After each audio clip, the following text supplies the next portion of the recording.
Danny Flexon here for Seconds Out with Paige, of course, one of the key parts of the women's evolution in WWE. How you doing? I'm good. I'm wonderful. It's good to be back here in England.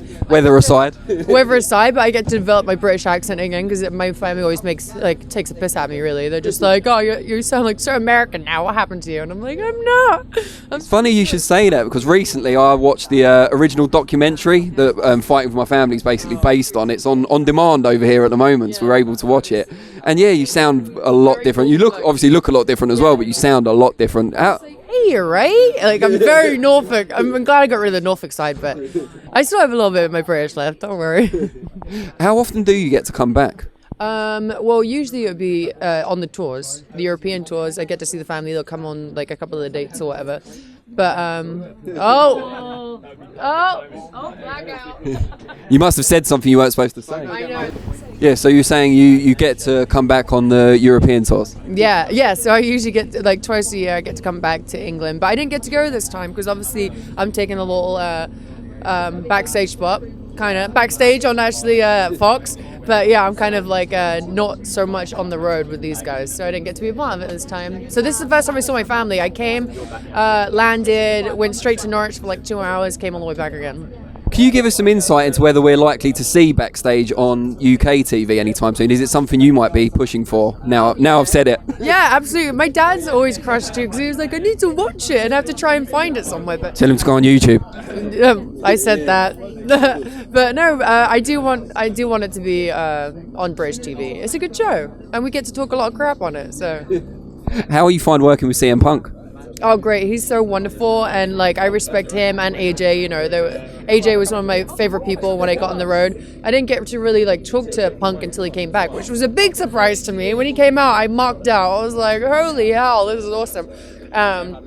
But he was very sweet and he's very respectful and like he like helps, he like guides you when it comes to like we'll have production meetings and he was like maybe you can say like this kind of thing and I'm like, oh, that's a really good idea. Don't tell me I told you that. I'm the one who helps him with his. You made him. Yeah, I made you. You were obviously one of the pioneering forces behind the women's evolution in WWE. It's just gone from strength to strength ever since. So I wanted to ask you, when you look at how the women are doing now, main eventing WrestleMania and main eventing Raws as well and things like that, is it kind of bittersweet for you in that you were a main part of doing it, but you're unfortunately unable to participate in the ring? Oh yeah, no, yeah, it's definitely bittersweet because it makes me sad because I get to sit back and watch everyone doing such an incredible job. But also it's sweet because I'm just like, they're doing a good job. Like you kind of like pass the torch and then they're just killing it. And I'm so proud of all the women, like Becky, Nikki, everyone. I'm just proud of everybody.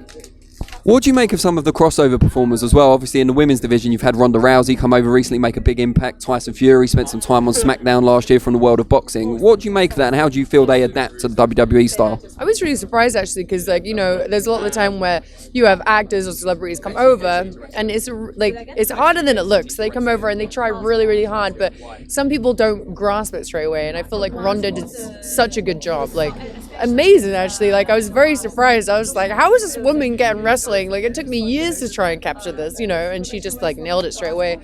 And Tyson, I feel like if someone's in that kind of entertainment kind of thing, their industry, then they kind of understand a little bit more. So even if they can't wrestle as good, they can just like fake it, you know what I mean? Fake it till they make it. Give it a little bit of character instead. Talking of being in the public eye, you've obviously had the spotlight on you from a very young age. I think people forget just how young you were when you started in the business. How have you managed to adapt to that and to deal with it? Because everything's come under scrutiny from relationships, life outside the ring, and pretty much everything except what's in the ring at times. So how have you managed to cope with it? Oh my gosh, I'm like, I can't do anything without being on the internet. Like literally, I breathe and people are mad at me. Like I don't understand. You kind of have to take it with a pinch of salt. There's days where I get like really frustrated with it, and I'll just delete apps off my phone because I'm just so sick of people just attacking me. Especially obviously with like a recent joke that was made. Like I had like an influx of people just being really mean to me, and it was like. It's hard to deal with, and as a woman it's really hard to deal with because a lot of the time they're like degrading me and making me feel like I'm not a woman, they're making me feel like I'm disgusting and that's just not who I am. So Some days it's really hard. Other days I'm just like, fuck you. Brilliant. Well, They're looking at me. I'm like, there. no one wants to be the next interviewer now. You've hit beast mode. No. It just makes me mad. I'm just like, get a life, dude. Like I never been that person to go on the internet and like talk crap to someone. I don't understand how someone has that in their body to like want to comment on like a woman's picture and be like, you're ugly or something like that. I'm like, I don't understand how that. I would never say that. I don't understand why people do that. I don't understand why they wake up and they're like, okay, I'm going to talk crap to someone on the internet today because that's going to make me feel good. I'm like, no, you have issues. You need to go get help, dude. You know, like get some help. Now, we talked about you withdrawing, obviously, from an in-ring role. What are you going to be doing in WWE going forward? What are the plans for you, apart from Backstage, of course? Right now, honestly, right now, I don't really know what's going on, just seeing where it goes. But like the door is always open. Like I have Paul and Vince and everyone telling me like, as soon as I want to like do something maybe on the road, then the door is open to pursue that. But right now I'm like in the time that I have just relaxing. I just had like another neck surgery, so I'm like just taking a break and just going to the Fox studios, doing Backstage, coming home. And I get to do this, I get to come to England, so I'm like in the break, but I'm excited to get back at some point. Awesome. Well, it's been an absolute pleasure and wish you the very best of luck going forward. Camera. I know, you'll get more comments, so good luck with that. Thank you.